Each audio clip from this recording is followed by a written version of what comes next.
Assalamualaikum warahmatullahi wabarakatuh. Selamat datang di Nanti Malam, tempat di mana kisah gelap tak hanya didengar, tapi juga dirasakan saat malam mulai menelan cahaya dan keheningan berubah jadi bisikan. Ingatlah, Tidex yang sunyi itu kosong. Ada yang mengintai, ada yang menunggu, dan ada yang ingin didengar. Duduk yang tenang, matikan lampu, dan biarkan cerita ini merasuk perlahan. Karena di Nanti Malam, horor bukan sekadar cerita, tapi pengalaman. Kampung Kembangan di pinggiran Purwokerto terkenal tenang. Sawah-sawah membentang, suara jangkrik di malam hari jadi pengantar tidur, dan kehidupan warganya sederhana. Namun, di tengah ketenangan itu, ada satu nama yang sering dibicarakan dengan nada berbesek, Bu Haji Salma. Ia adalah janda paruh baya yang baru kembali dari Tanah Suci sekitar 5 tahun lalu. Saat suaminya masih hidup, mereka hanyalah pedagang sembako biasa. Tapi sejak kepulangannya, semua berubah drastis. Usahanya berkembang pesat, punya beberapa toko di pasar, kios di pinggir jalan. Bahkan kabarnya tanah di sekitar desa mulai ia beli sedikit demi sedikit. Aneh, semua kekayaannya itu datang begitu cepat. Terlalu cepat untuk ukuran orang yang memulai dari nol. Warga awalnya bangga karena mengira Bu Haji membawa berkah untuk desa. Tapi lama-kelamaan cerita-cerita aneh mulai muncul. Ada yang mengaku pernah mendengar suara tawa anak-anak di tengah malam dari arah rumahnya, padahal Bu Haji tinggal sendirian. Ada pula yang melihat sosak-sosak kecil berlarian di halaman rumah. Namun saat didekati, mereka menghilang begitu saja. Di warung kopi Pak Naryo, tempat berkumpulnya para lelaki desa setiap malam, gosip itu jadi bahan obrolan rutin. Mas, aku kemarin pulang dari ronda jam 2 pagi. Waktu lewat depan rumah Bu Haji, sumpah, aku lihat anak kecil kepala plontos lari bawa karung. Larinya cepat banget, pas aku samperin, langsung lenyap, ujar Karyo sambil menyeruput kopi. Ah, mungkin cuma anak nakal, sahut yang lain. Anak nakal jam segitu bawa karung pula, kayaknya bukan anak manusia deh. Karyo menurunkan suaranya, membuat beberapa orang otomatis mendekat untuk mendengar lebih jelas. Cerita itu makin hari makin berkembang. Ada pedagang pasar yang mengaku dagangannya laku banyak saat dibeli oleh anak kecil misterius. Tapi ketika sampai rumah, uang hasil jualannya berubah jadi daun kering. 1-2 orang mungkin hanya kebetulan. Tapi saat kejadiannya berulang, rasa curiga tak lagi bisa ditepis. Di tengah semua kabar itu, Bu Haji tetap terlihat biasa-biasa saja. Setiap pagi ia pergi ke tokonya dengan mobil mewah, menyalami orang-orang di jalan, dan menyumbang ke masjid setiap Jumat. Senyum ramahnya membuat sebagian warga berpikir, mungkin semua itu cuma fitnah. Tapi bagi yang pernah mengalami kejadian aneh, mereka yakin ada sesuatu yang disembunyikan. Malam itu, angin bertiup kencang di Kampung Kembangan. Lenggit mendung. Aroma tanah basah terbawa dari sawah setelah hujan sore tadi. Di sebuah pos ronda, Ujang pendatang baru yang bekerja sebagai tukang ojek duduk sendirian sambil memegang rokok. Ia baru beberapa minggu tinggal di desa itu, sudah mendengar cerita tentang Bu Haji. Awalnya ia tidak terlalu memedulikan. Menurutnya, itu cuma omongan orang yang iri pada kesuksesan tetangga. Tapi rasa penasarannya mulai tumbuh ketika suatu malam ia melihat sesuatu yang ganjil. Saat malam di depan rumah Bu Haji, matanya menangkap gerakan cepat di halaman. Sosok itu kecil, berkepala botak, mengenakan baju lusuh, dan berlari sambil memeluk karung kain yang tampak berat. Ujang langsung berhenti dan menoleh. Sosok itu berlari menuju pagar. Tapi anehnya, tak ada suara langkah sama sekali. Ujang mencoba mengejarnya, namun ketika sampai di pagar, yang ada hanya udara malam yang dingin menusuk. Gerbang terkunci rapat. Tidak ada tanda-tanda pintu dibuka. Dan yang lebih aneh, tidak ada jejak kaki di tanah basah bekas hujan. Pulang ke kontrakan, Ujang masih kepikiran. Ia mencoba meyakinkan diri bahwa itu cuma anak kecil yang kebetulan lewat. Tapi dalam hati, perasaan aneh tak mau hilang. Apalagi ingatan akan mata sosok itu. Matanya besar, hitam pekat, seperti memandang langsung ke dalam jiwanya, membuatnya sulit tidur malam itu. Beberapa hari kemudian, di pasar desa, Ujang mendengar lagi cerita serupa. Seorang ibu penjual sayur bercerita dengan nada kesal. Anak kecil itu beli sayurku semalam. Bayarnya pakai uang 100 ribuan. Aku senang banget. Tapi Paji ini Pas mau kasih kembalian buat modal dagang, uangnya jadi tanah. Tanah, Mas. Mas, pedagang lain mengangguk. Sama, minggu lalu aku juga begitu. Uangnya berubah jadi daun kering. Semakin banyak cerita yang ia dengar, semakin Ujang merasa bahwa kejadian yang ia lihat bukan kebetulan. Ada yang salah dengan rumah itu. Dan mungkin kabar yang beredar di warung kopi tidak sepenuhnya bohong. Meski begitu, ada sesuatu yang membuat warga tak berani bersuara lantang. Bu Haji dikenal dermawan, apalagi ia sering membiayai perbaikan masjid dan membantu warga miskin. Orang-orang takut jika menuduh tanpa bukti, apalagi terhadap seseorang yang punya pengaruh besar di desa. Namun, malam demi malam, cerita itu semakin gelap. Ujang mulai memperhatikan kebiasaan rumah Bu Haji. Lampu halaman selalu padam selepas tengah malam, tapi kadang terdengar suara-suara lirih seperti anak-anak sedang bermain. Ada suara tertawa, suara lari-lari kecil, bahkan pernah sekali ia mendengar suara tangis. Namun terdengar, tangis itu pendek, patah-patah, seperti suara yang sengaja ditahan. Ujang tidak tahu bahwa rasa penasarannya akan membawanya ke dalam pusaran rahasia kelam yang tak hanya mengancam nyawanya, tapi juga mengungkap sisi tergelap dari sosok Bu Haji. Salma yang ternyata bukan sekadar janda kaya raya, melainkan penjaga sebuah perjanjian kuno yang haus akan nyawa. Dan malam itu, saat ia berdiri di depan rumah dengan tatapan penuh rasa ingin tahu, dari balik jendela gelap di lantai 2, sepasang mata kecil memandangnya dan tersenyum. Ujang bukanlah orang asli Purwokerto. Ia merantau dari sebuah desa di Cilacap setelah mendengar kabar bahwa di Purwokerto banyak proyek bangunan dan peluang kerja. Sayangnya, ia tak punya modal atau keahlian khusus. Jadi satu-satunya pilihan yang bisa ia ambil adalah menjadi tukang ojek. Dengan motor tuanya, ia sering mangkal di pangkalan dekat Pasar Wage. Awalnya, ia hanya melayani penumpang di sekitar kota. Tapi karena biaya kontrakan makin menekan, ia memutuskan untuk menerima order hingga ke daerah-daerah pinggiran. Salah satunya adalah Kampung Kembangan, tempat yang nantinya akan mengubah hidupnya selamanya. Kampung itu, meski agak jauh dari pusat kota, ternyata cukup ramai di siang hari. Banyak pembeli datang ke kios-kios di pinggir jalan, dan salah satu toko yang paling mencolok adalah milik Bu Haji Salma. Ujang pertama kali mengantar penumpang ke sana siang hari, saat matahari terik. Dari luar, rumah Bu Haji tampak megah. Halamannya luas, pagar besinya tinggi, dan cat dindingnya masih kinclong seperti baru. Si penumpang yang ia antar, seorang ibu paruh baya, menatap rumah itu sebentar sebelum masuk, lalu berbisik, "Hati-hati, kalau sering lewat sini, Mas. Katanya malam-malam suka ada yang aneh." Ujang hanya tersenyum tipis. "Aneh bagaimana, Bu?" Tapi ibu itu hanya menggeleng, tak mau menjawab. Seminggu kemudian, kejadian pertama yang membuat Ujang benar-benar penasaran pun terjadi. Malam itu, ia baru pulang mengantar penumpang dari kota. Jalan menuju kontrakannya melewati depan rumah Bu Haji. Waktu itu sekitar pukul 11. Udara dingin dan jalanan sepi.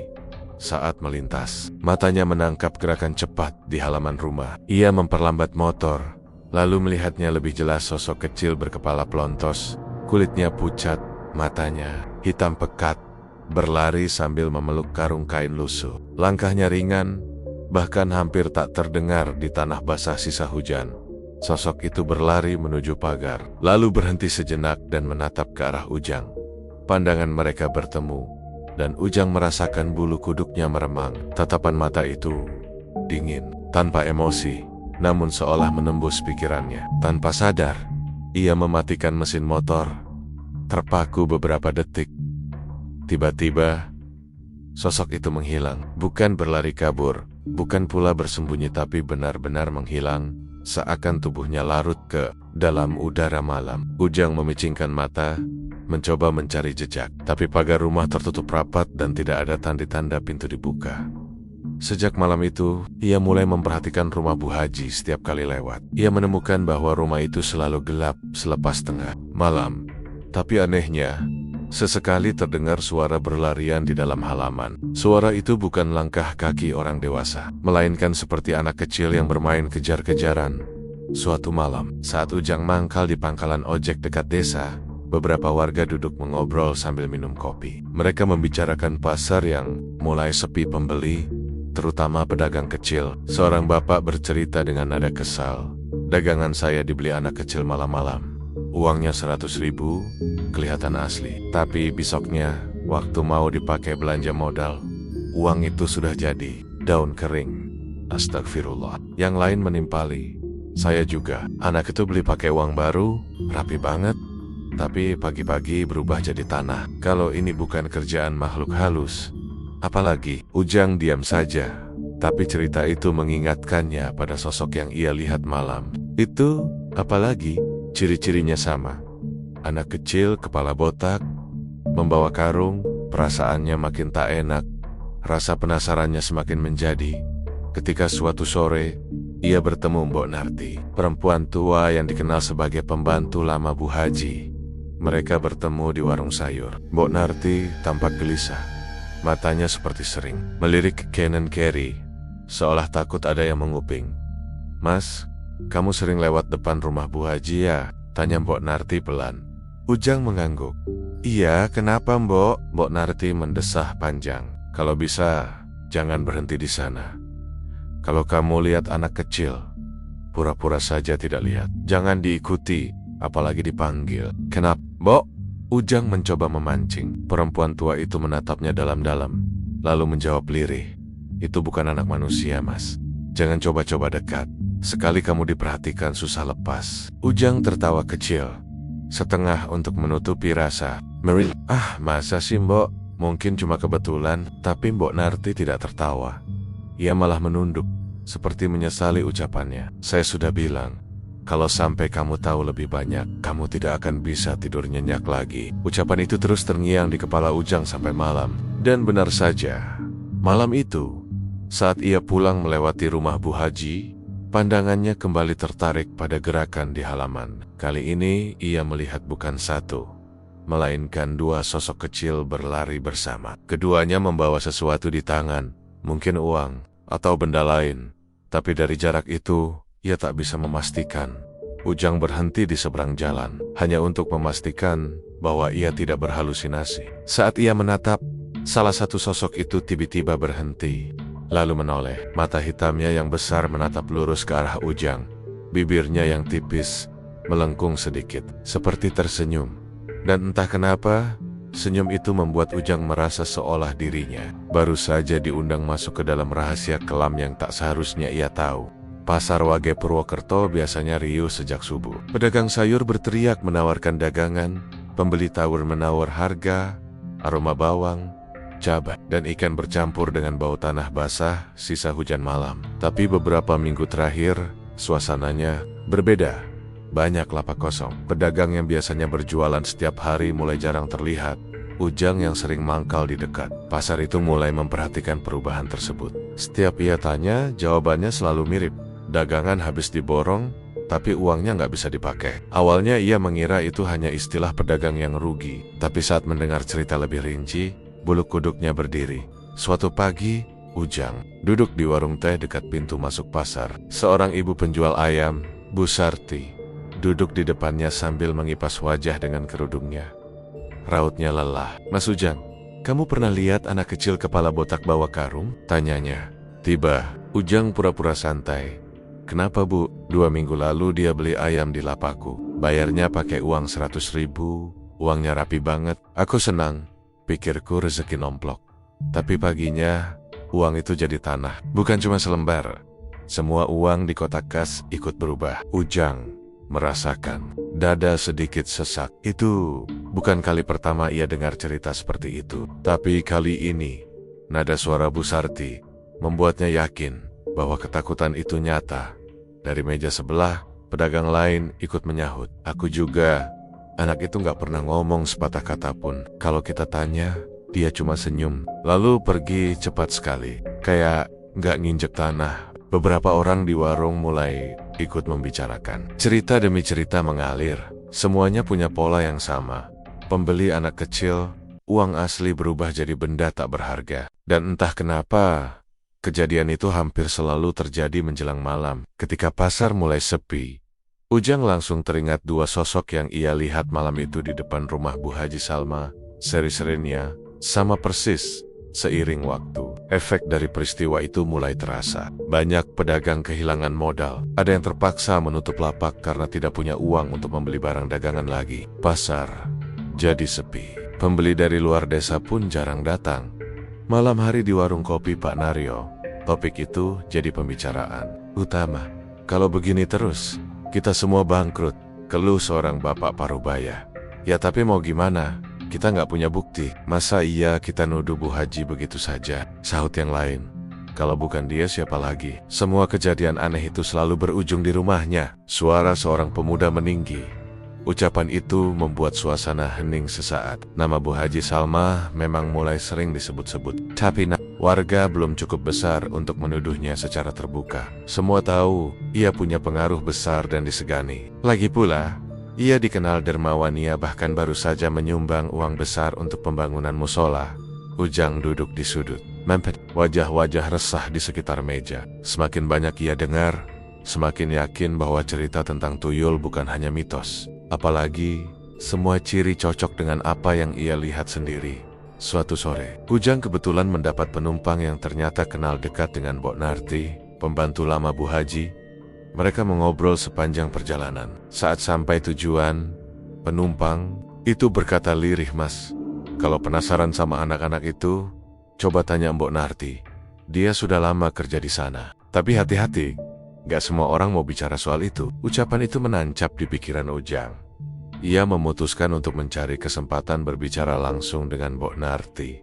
Tapi sebelum itu, ia kembali mendengar kabar yang membuatnya semakin gelisah. Seorang anak pedagang di pasar menghilang. Anak itu bernama Rani, umur 8 tahun. Menurut ibunya, terakhir kali Rani terlihat sedang membeli jajanan di dekat pintu pasar sore hari. Seorang saksi mengaku melihat Rani berjalan bersama seorang anak kecil lain, kepala botak, membawa karung. Mereka menghilang di tikungan jalan, menuju arah Kampung Kembangan. Berita hilangnya Rani membuat warga geger. Polisi sempat datang, tapi tidak ada jejak yang ditemukan. Orang-orang mulai saling menuduh. Namun nama Bu Haji Salma hanya dibicarakan secara bisik-bisik. Ujang yang mendengar kabar itu merasakan perutnya mengeras. Ia teringat senyum aneh dari salah satu sosok kecil yang pernah menatapnya. Senyum yang bukan milik manusia. Sejak saat itu, ia bertekad untuk mencari tahu apa yang sebenarnya terjadi di rumah megah di ujung desa itu. Ia sadar, semakin ia mendekat, semakin besar kemungkinan ia ikut terseret. Tapi rasa penasaran, ditambah kemarahan melihat warga pasar menderita, membuatnya tak bisa tinggal diam. Ia belum tahu bahwa keputusannya itu akan membawanya pada rahasia kelam sebuah perjanjian kuno yang melibatkan 7 roh anak-anak dan satu perempuan yang rela menukar segalanya demi kekayaan tanpa batas. Dan di malam yang sepi itu, saat ia melewati pasar yang kini hampir kosong, Ujang merasa seperti ada yang mengikutinya. Langkah-langkah kecil terdengar di belakangnya, cepat lalu berhenti.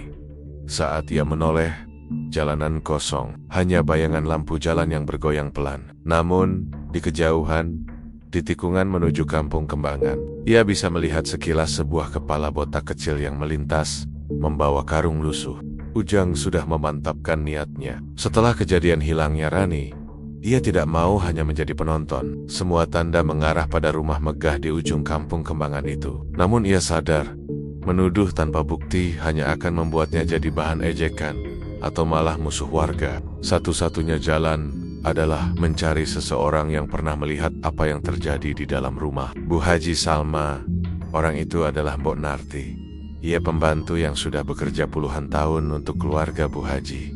Konon, Mbok Narti tahu semua kebiasaan tuannya, bahkan hal-hal yang tidak pernah dibicarakan di depan umum. Masalahnya, Mbok Narti dikenal berhati-hati dan jarang mau berbicara soal pekerjaannya.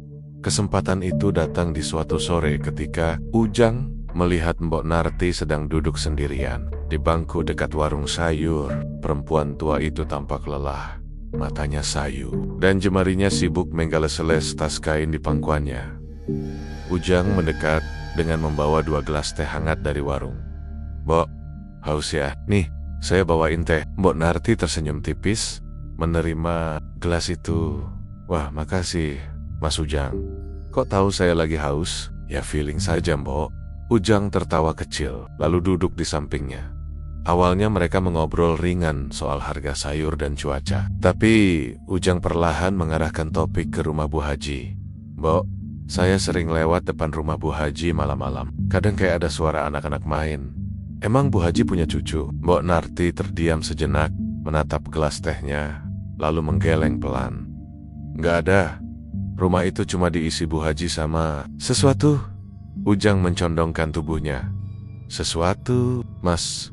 Saya nggak mau ngomong banyak, tapi kalau kamu sudah dengar suara anak-anak tengah malam, itu bukan anak-anak biasa."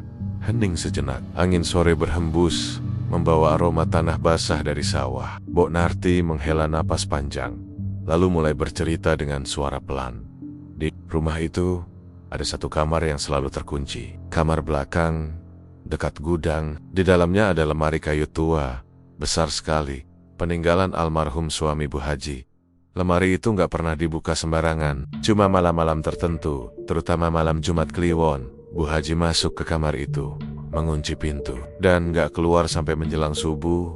Ujang mendengarkan dengan mata membesar. Terus, "Mbok pernah lihat isinya?" Mbok Narti menggeleng, tapi matanya memancarkan ketakutan. "Saya nggak pernah lihat langsung, tapi saya dengar dari balik pintu ada suara banyak anak kecil berbisik-bisik, tertawa, kadang menangis, dan anehnya, jumlahnya selalu sama. 7. Ujang merasakan bulu kuduknya berdiri. Angka 7 itu mengingatkannya pada desis-desis yang ia dengar di warung kopi tentang 7 tuyul yang menjadi sumber kekayaan Bu Haji. Mbok Narti melanjutkan, "Setiap kali keluar dari kamar itu, Bu Haji selalu membawa kantong kain besar, penuh uang. Tapi saya nggak pernah lihat dia menghitung atau memeriksa, seolah dia sudah tahu isinya banyak." "Mbok nggak pernah coba intip?" tanya Ujang. "Pernah," jawab Mbok Narti lirih. "Sekali, itu pun hampir bikin saya mati ketakutan." Mata Mbok Narti menerawang, seolah mengulang kembali peristiwa itu di kepalanya.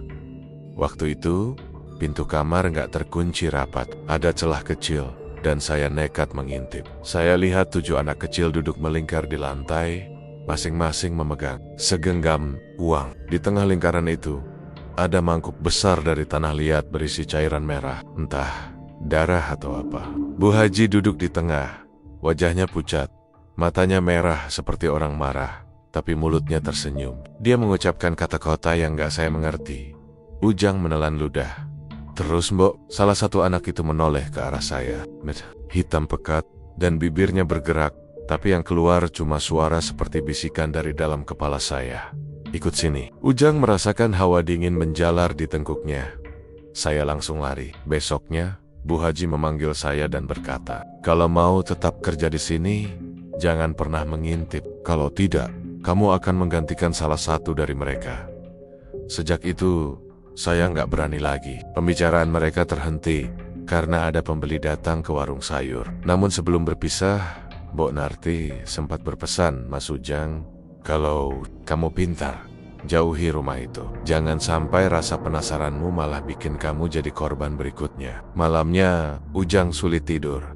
Kata-kata Mbok Narti terus terngiang tentang lemari kayu tua, 7 anak kecil, dan mangkuk berisi cairan merah. Ia mencoba membayangkan bagaimana isi kamar itu. Tapi setiap kali, bayangannya selalu berujung pada sosok anak botak yang menatapnya di depan rumah. Dan entah kebetulan atau tidak, saat ia berbaring di ranjang sempit kontrakannya, dari luar jendela, terdengar suara lirih seperti langkah kecil berlarian. Bukan sekali, tapi berkali-kali, maju mundur di depan pintu. Ujang menahan napas, berharap suara itu pergi. Tapi tiba-tiba, suara langkah berhenti tepat di depan pintu. Lalu terdengar ketukan kecil 3 kali, perlahan. Sejak malam ketukan di pintu kontrakannya itu, Ujang merasa hidupnya tak lagi sama. Ia menjadi lebih sensitif terhadap suara-suara kecil di malam hari. Kadang ia terbangun hanya karena mendengar bisikan samar atau suara kain diseret di lantai. Ia selalu meyakinkan diri itu hanya angin, tapi hatinya tahu ada sesuatu yang kini mulai memperhatikannya. Namun rasa takut itu tak menghalangi tekadnya. Cerita Mbok Narti soal lemari tua dan suara 7 anak kecil membuatnya yakin bahwa jawaban ada di balik pintu kamar itu. Ia hanya perlu mencari waktu yang tepat untuk melihat sendiri. Kesempatan itu datang pada malam Jumat Kliwon. Hari itu, Ujang sengaja nongkrong di pangkalan dekat rumah Bu Haji hingga larut malam. Angin malam terasa menusuk dan bulan tertutup awan gelap. Sekitar pukul 11, lampu halaman rumah Bu Haji dipadamkan. Pagar besar tertutup rapat, tapi dari sela-sela jendela, Ujang melihat cahaya redup dari arah belakang rumah. Tak lama kemudian, sosok Bu Haji muncul di teras belakang. Ia mengenakan kain jarik hitam dan kebaya lusuh. Rambutnya terurai. Wajahnya tampak jauh lebih muda daripada biasanya. Di tangannya ada kantong kain besar yang sepertinya berisi sesuatu. Ia melangkah pelan menuju pintu belakang rumah, lalu menghilang ke dalam. Ujang menunggu sebentar sebelum memutar ke sisi rumah, mencari celah. Keberaniannya dipacu oleh rasa penasaran yang membakar. Ia menemukan jendela kecil di samping rumah yang menghadap ke ruang belakang. Dari celah itu, ia bisa melihat sedikit bagian dari kamar yang dimaksud Mbok Narti. Di dalam kamar, sebuah lemari kayu besar berdiri di sudut. Ukirannya tua dan kusam. Di depan lemari, lantai dipenuhi lingkaran besar dari bubuk putih entah garam atau kapur dengan 7 bantal kecil tersusun melingkar. Lalu, satu persatu, mereka mengkuil 7 sosok kecil, bertelanjang dada, kepala botak, kulit pucat seperti lilin, dan mata besar tanpa cahaya. Masing-masing membawa segenggam uang, beberapa lusuh, beberapa tampak baru. Mereka duduk di atas bantal itu, bergerak dengan gerakan kaku tapi cepat, seperti boneka yang dikendalikan. Di tengah lingkaran, Bu Haji meletakkan mangkuk besar dari tanah liat. Ujang hampir muntah ketika melihat isi mangkuk itu cairan merah, pekat yang beruap, bercampur dengan potongan kecil sesuatu yang tak ia kenali. Bu Haji mulai melantunkan mantra dengan suara rendah, berulang-ulang. Bahasa yang ia ucapkan aneh, tak seperti bahasa manusia. Setiap kata membuat hawa di ruangan itu semakin dingin. Meskipun dari celah jendela Ujang merasakan keringat dingin mengalir di punggungnya. Tiba-tiba, salah satu tuyul mengangkat uangnya dan memasukkannya ke dalam mangkuk. Uang itu langsung basah oleh cairan merah, tapi anehnya tidak hancur. Tuyul lain ikut melakukan hal yang sama satu demi satu, hingga mangkuk itu penuh dengan uang bercampur cairan merah. Bu Haji tersenyum puas, lalu mencelupkan kedua tangannya ke dalam mangkuk. Saat ia angkat, uang-uang itu tiba-tiba mengering, kembali bersih, bahkan tampak seperti baru. Dengan cepat, ia memasukkannya ke kantong kain besar yang tadi ia bawa. Ujang nyaris tak percaya dengan apa yang ia lihat. Semua cerita pasar, semua gosip warga, semuanya benar. Bu Haji memang memelihara 7 tuyul untuk mencari harta.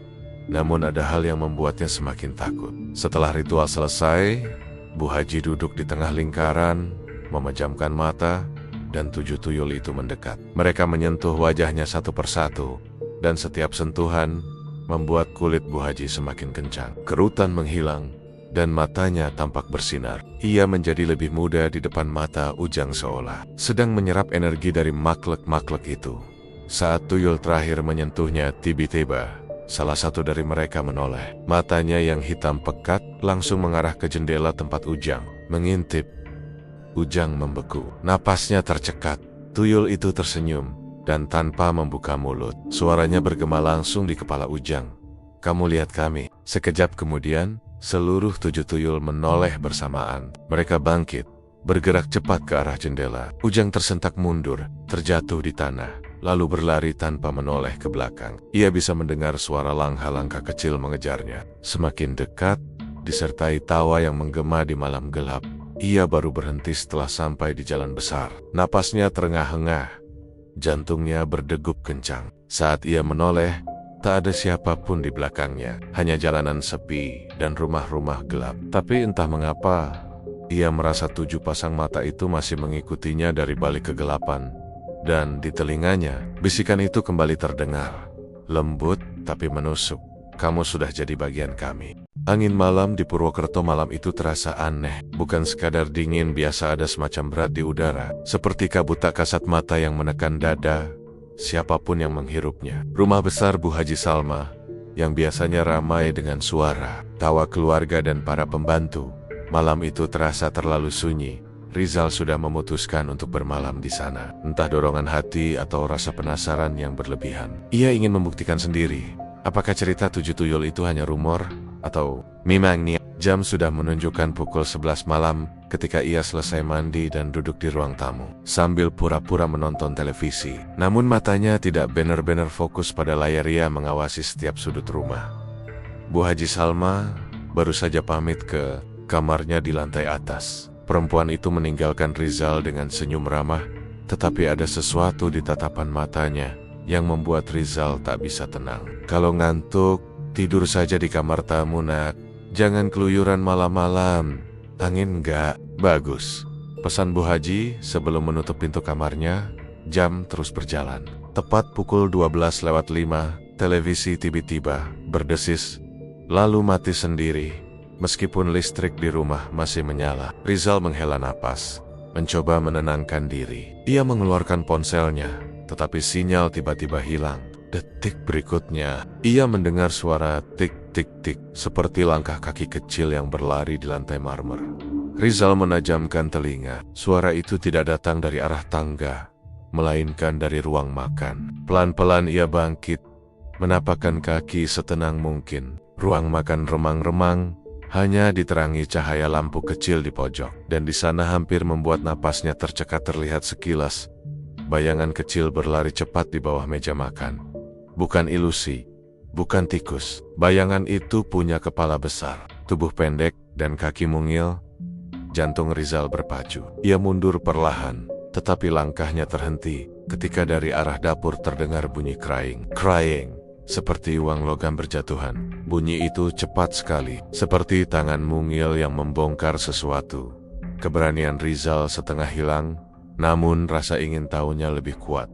Ia mendekat ke dapur. Saat sampai di ambang pintu, ia melihat sesuatu yang membuat darahnya serasa membeku. 7 sosok kecil tingginya, tak sampai pinggang anak TK sedang duduk melingkar. Wajah mereka pucat kelabu, mata besar melotot tanpa berkedip, mulut mungil menyeringai lebar. Di tengah lingkaran berserakan uang kertas 100 ribuan dan logam recehan. Tangan mereka bergerak cepat, seperti menghitung dan memisahkan uang. Salah satu dari mereka mengangkat wajah, menatap langsung ke arah Rizal. Tatapannya membuat Rizal lumpuh di tempat. Rizal ingin berteriak, tetapi suara tercekat di tenggorokannya. Sosok kecil itu bangkit, berjalan menghampiri. Langkahnya cepat meski tubuhnya gemetar aneh. Namun tepat saat jarak tinggal beberapa langkah, terdengar suara langkah berat dari arah tangga. "Sudah, kembali ke kamar kalian." Suara Bu Haji Salma terdengar tegas, nyaring, dan penuh wibawa. Sekejap 7 sosok itu menunduk serentak, lalu berlari ke arah ruang bawah tanah yang pintunya selama ini Rizal kira hanyalah lemari penyimpanan. Pintu itu terbuka dengan sendirinya, dan dalam sekejap mereka menghilang di dalamnya. Pintu menutup rapat, seperti tak pernah terbuka. Bu Haji Salma berdiri di sana, mengenakan mukena putih. Wajahnya tenang, tetapi matanya menyala tajam. "Nah Rizal, saya sudah bilang, jangan keluyuran malam-malam," katanya pelan. Rizal hanya terdiam. Ia merasa seluruh tubuhnya dingin dan lemas. Bu Haji tidak marah, tapi ada nada ancaman halus di balik kata-katanya. "Sekarang tidur, besok pagi kita bicarakan semuanya." Malam itu, Rizal kembali ke kamar tamu, namun ia tidak memejamkan mata sedetik pun. Bayangan 7 makhluk kecil itu terus berputar di kepalanya. Dan entah kenapa, dari arah bawah rumah, ia masih bisa mendengar samar-samar suara uang logam berjatuhan. Pagi belum tiba, tapi ia sudah tahu satu hal pasti, rumah Bu Haji Salma bukan rumah biasa. Dan 7 tuyul itu bukan hanya legenda, nyata, hidup dan patuh pada perintah sang pemilik. Kalau Rizal tidak hati-hati, ia mungkin tidak akan pernah bisa meninggalkan rumah itu lagi. Purnama di langit Purwokerto malam itu bulat sempurna, menggantung dengan cahaya pucat yang menelanjangi gelapnya kampung tempat Bu Haji Salma tinggal. Udara begitu dingin, menusuk hingga ke tulang. Angin berdesir pelan, tapi membawa aroma aneh perpaduan. Bau kemenyan, tanah basah, dan sesuatu yang lebih menyengat, seperti darah yang baru saja mengering. Malam ini adalah malam yang sudah ditunggu Bu Haji. Karena setiap purnama penuh, ia akan melakukan ritual khusus untuk menguatkan ikatan dengan 7 tuyulnya dari rumah besar di tepi desa itu. Suara lantunan doa terdengar lirih, bercampur dengan bisikan yang bukan berasal dari mulut manusia. Pintu dan jendela rumah tertutup rapat, tapi dari sela-sela kayu tua itu sesekali keluar cahaya kemerahan, seperti bara api yang berdenyut hidup. Di dalam, Bu Haji Salma duduk bersila di tengah ruangan, mengenakan kain hitam polos dengan selendang merah darah di lehernya. Di hadapannya tersaji 7 mangkuk berisi sesajen, ayam kampung yang baru disembelih, nasi tumpeng kecil, bunga 7 rupa, dan gelas berisi darah segar yang baru ia ambil dari seekor kambing. Di sekelilingnya, 7 botol kaca berwarna hijau gelap berbaris rapi. Botol-botol itu bukan sekadar hiasan, masing-masing adalah rumah bagi 7 tuyul yang menjadi sumber kekayaannya. Ritual dimulai. Bu Haji membakar kemenyan, asapnya membentuk pusaran aneh di udara. Ia merapal mantra dalam bahasa yang bahkan ia sendiri tak sepenuhnya pahami. Dari balik botol-botol itu, terdengar suara cekikikan kecil, suara anak-anak, tapi bernada seram, seperti tawa yang terputus di tengah napas. Satu persatu, botol itu mulai bergetar. Dari dalam nia, muncul bayangan kecil berwarna hitam pekat, dengan mata merah yang menyala. Tuyul-tuyul itu keluar tanpa suara langkah, tapi lantai kayu di bawah mereka berderit, seolah keberadaan mereka memberi beban yang tak kasat mata. "Aku sudah menyiapkan persembahan kalian," kata Bu Haji Salma dengan suara datar. Mereka mengelilinginya. 7 makhluk kerdil itu, masing-masing dengan bentuk tubuh yang mirip, namun setiap pasang mata memancarkan cahaya berbeda. Mereka menatap mangkak sesajen itu, seperti hewan kelaparan yang menunggu aba-aba untuk menerkam. Bu Haji kemudian mengambil darah dari gelas dan meneteskan sedikit ke setiap botol. Itu adalah tanda perpanjangan perjanjian sebuah makanan bagi mereka agar tetap loyal. Namun, malam ini ada sesuatu yang berbeda. Salah satu tuyul yang bermata kuning tiba-tiba menggeram pelan, matanya berkedip, dan tanpa oba-oba, ia melompat ke arah jendela, menghilang begitu saja. Bu Haji tertegun. "Kamu mau kemana, Renggah?" tanyanya. Tapi tuyul itu tak kembali. Ia mencoba merapal mantra panggilannya, tapi yang terdengar hanyalah suara angin yang semakin kencang di luar rumah. Tak lama kemudian, dari kejauhan terdengar jeritan seorang perempuan, panjang, melengking, dan memutus malam menjadi 2 bagian, yang sebelum jeritan dan yang sesudahnya. Tuyul bermata kuning itu kembali, namun tangannya kini berlumuran darah segar, dan dari genggamannya jatuh sesuatu, seutas kalung emas. Bu Haji tahu, itu bukan bagian dari rencana. Ritual malam purnama seharusnya hanya memperkuat ikatan, bukan memerintahkan mereka mencuri atau membunuh. Tapi tuyul itu bergerak sendiri, seolah ada dorongan dari kekuatan lain.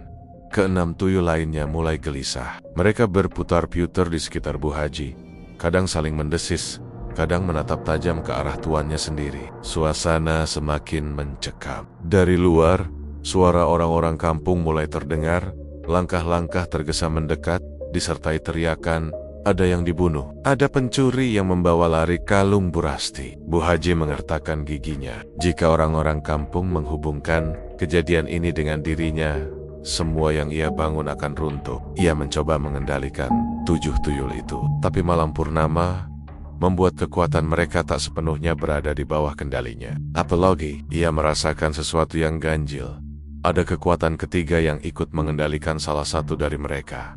Tiba-tiba, lampu di seluruh rumah padam. Gelap pekat menyelimuti. Tuyul-tuyul itu menghilang satu persatu, kembali ke botol mereka, kecuali si mata kuning yang kini berdiri tepat di depan Bu Haji. Ia tersenyum, senyum yang sama sekali tidak menyerupai ekspresi makhluk yang pernah ia kenal. "Aku bukan lagi peliharaanmu," bisik tuyul itu dengan suara serak, seperti 2 suara yang berbicara bersamaan, satu suara anak kecil, satu suara lelaki tua. "Aku punya tuan baru." Dan sebelum Bu Haji sempat meraih botolnya, tuyul itu lenyap, meninggalkan udara yang berbau besi dan dingin yang menusuk lebih dalam. Di luar, orang-orang kampung sudah semakin dekat. Bu Haji tahu, malam ini adalah awal dari kekacauan besar. 7 tuyul yang dulu setia padanya, kini bisa saja menjadi 7 kutukan yang berbalik menyerang. Hujan turun deras malam itu, seperti langit bersekongkol menambah kelam suasana. Jalanan Purwokerto yang biasanya ramai, kini sunyi. Lampu-lampu jalan redup, tertutup kabut tipis yang merayap seperti roh penasaran. Dari kayahan, suara gemericik, air bercampur gelegar petir menjadi latar sempurna untuk malam yang akan mengubah segalanya. Bu Haji Salma duduk di ruang tengah rumah megahnya. Tangannya bergetar memegang tasbih, tapi bukan untuk berzikir. Dia sedang menunggu Tujud yang dikirim mencari mangsa. Bau dupa menyengat memenuhi ruangan. Di tengah lantai, sesaji terhampar, kepala ayam hitam, bunga 7 rupa, dan kendi berisi darah segar. Cahaya lilin membuat bayangan di dinding bergerak-gerak. Seperti makhluk hidup, pintu kayu besar di ruang tengah itu berderit pelan. Satu per satu tuyul kembali. Tubuh mereka mungil, mata merah menyala, kulit pucat kebiruan, dan jari-jari panjangnya masih meneteskan darah. Mereka tidak membawa uang malam itu, tapi sesuatu yang jauh lebih gelap jiwa manusia. Bagus, sangat bagus, bisik Bu Haji Salma dengan suara serak. Malam ini kita sudah dapat 3 jiwa, besok kita genapkan 7. Di desa sekitar, kabar hilangnya anak-anak dan orang dewasa mulai merebak. Warga hanya bisa berbisik-bisik, takut menuduh secara langsung. Namun ada satu orang yang mulai menyusun potongan teka-teki. Naufal, pemuda yang dulu pernah bekerja di toko Bu Haji Salma. Naufal tahu rahasia yang tidak pernah diceritakan orang lain. 5 tahun lalu, dia pernah melihat sosok kecil berkepala botak melintas di belakang rumah Bu Haji saat malam. Saat itu ia mengira hanya ilusi, tapi sejak kejadian itu, desa menjadi aneh. Kematian mendadak, kebakaran tanpa sebab, dan orang-orang kaya mendadak jatuh miskin setelah uangnya raib. Malam itu, Naufal memberanikan diri datang ke rumah Bu Haji. Ia mengenakan jas hujan lusuh dan membawa sebilah golok warisan ayahnya, bukan untuk melawan manusia, tapi untuk sesuatu yang lebih jahat. Saat ia tiba, gerbang rumah besar itu terkunci rapat. Namun dari sela pagar besi, ia bisa melihat 7 bayangan kecil berlari-lari di halaman. Bayangan itu kadang hilang, lalu muncul di tempat lain, seperti melompat melewati dimensi. Setan-setan kecil, gumamnya sambil menggenggam golok erat. Di dalam rumah, Bu Haji Salma tiba-tiba merasakan hawa asing. Matanya menatap ke arah jendela, dan senyum sinisnya merekah. "Kau datang juga, bocah bodoh," katanya seolah tahu Naufal sedang mengintai. Petir menyambar, dan dalam sekejap, 7 tuyul itu lenyap dari halaman. Mereka muncul tepat di belakang Naufal. Nafas Naufal tercekat saat merasakan hembusan dingin di tengkuknya. Dia menoleh dan melihat 7 pasang mata merah menatap lapar. Tuyul-tuyul itu bergerak cepat, mencakar dan mencoba merebut golok dari tangannya. Naufal berkelit, menebas satu di antaranya. Jeritan nyaring seperti anak kecil yang disiksa bergema di tengah hujan. Tuyul itu menghilang menjadi asap hitam, tapi 6 lainnya menyerang lebih ganas. Di dalam rumah, Bu Haji mulai membaca mantra dengan suara rendah. Mantra itu memanggil kekuatan gaib untuk memperkuat pasukan kecilnya. Dari lantai, darah sesaji bergejolak seperti mendidih, lalu membentuk wajah-wajah meringis yang berteriak tanpa suara. Naufal sadar, ia tidak bisa melawan semua sendirian. Dia melompat melewati pagar, masuk ke halaman, dan berlari menuju pintu rumah. Namun begitu ia memegang gagang pintu, sebuah tangan kurus pucat keluar dari balik kegelapan, mencengkeram pergelangannya dengan kekuatan tak wajar. "Itu tangan Bu Haji Salma. Kau pikir bisa menghentikanku? Pesugihan ini sudah mengikatku, anak muda. 7 tuyul ini akan terus membawakan kekayaan sampai 7 generasi setelahku." Suaranya terdengar seperti bisikan yang diucapkan dari dasar sumur. Naufal menatap matanya yang dipenuhi kebencian dan keserakahan.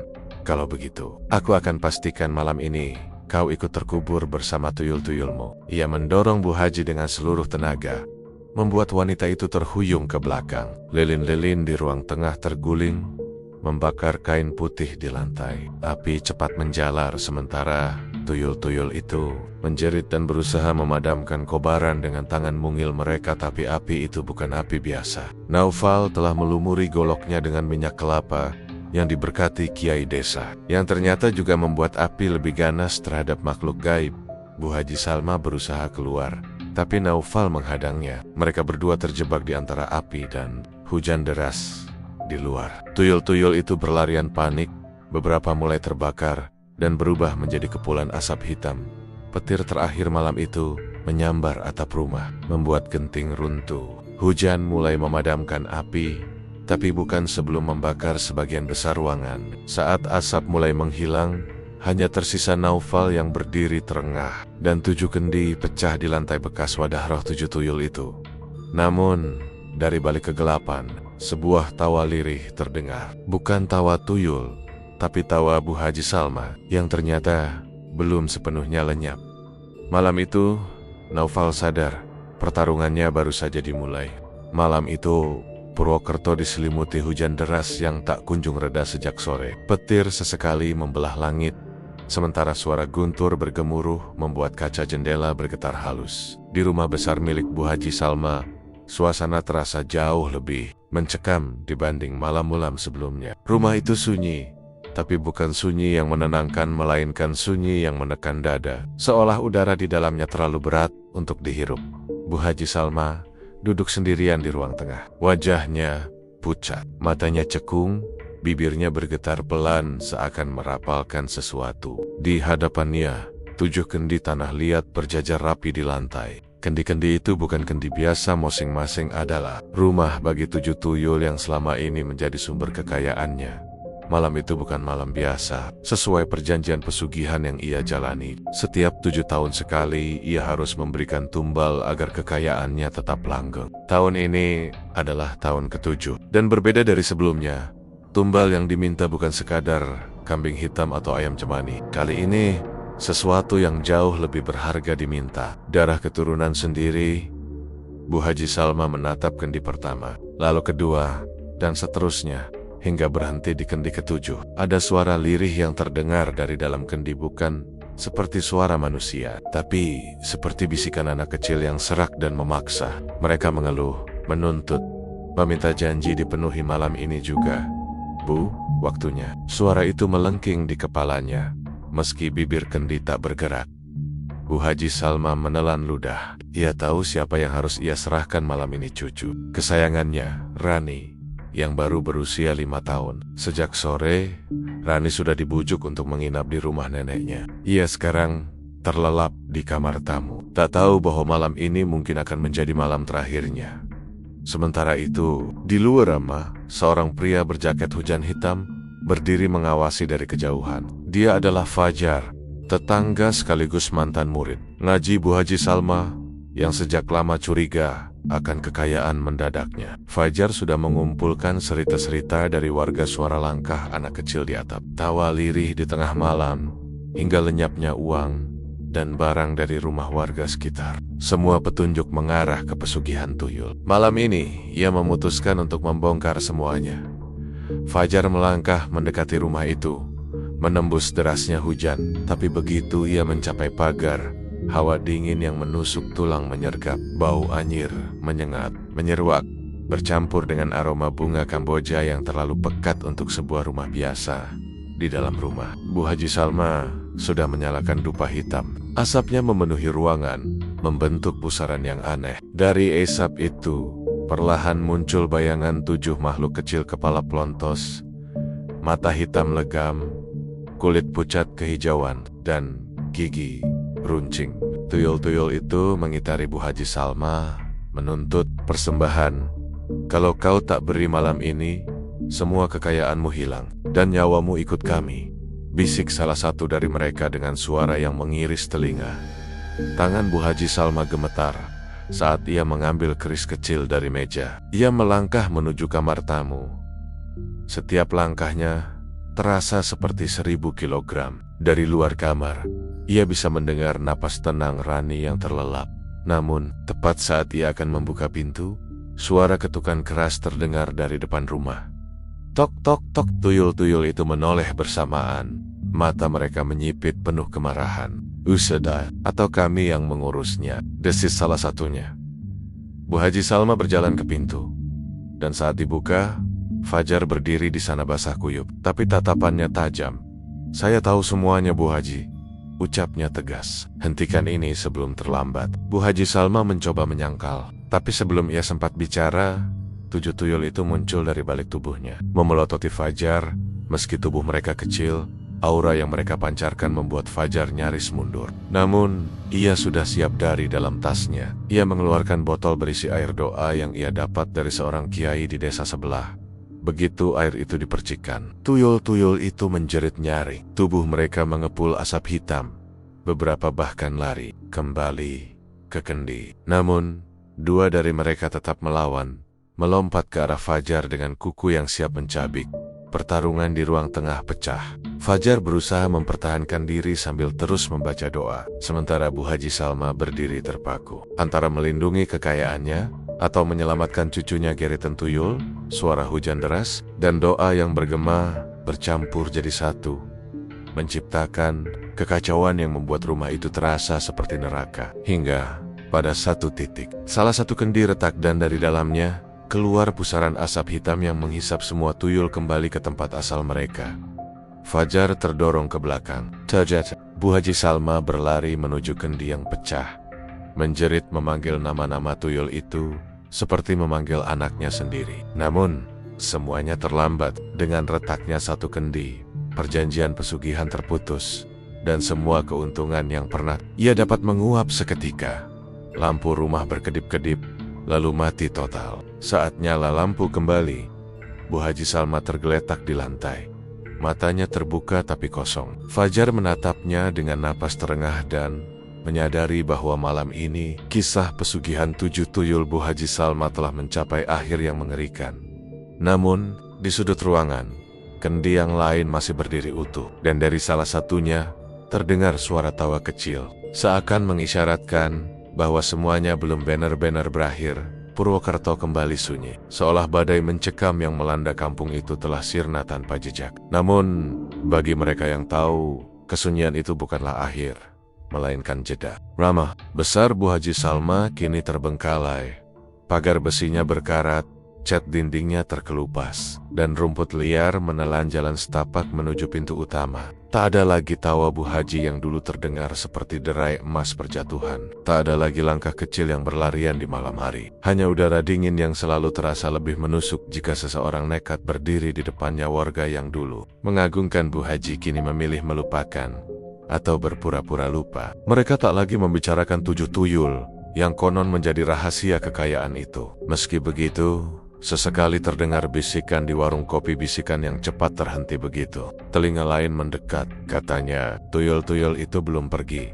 Begitu lirihnya, seperti takut kalimat itu memanggil makhluk yang disebut malam-malam tertentu. Terutama ketika bulan tertutup, awan tebal dan hujan turun rintik-rintik. Ada yang mengaku melihat sosok perempuan tua berjilbab putih berjalan pelan di jalan kampung. Wajahnya pucat, matanya kosong, dan tangannya menggenggam uang lusuh. Anak-anak kecil di kampung sering menangis tanpa sebab pada malam-malam seperti itu, menatap sudut gelap rumah mereka sendiri, seakan ada sesuatu yang mengintip cerita tentang Bu Haji Salma kini berubah menjadi dongeng larangan. Orang tua menceritakannya pada anak-anak sebagai peringatan.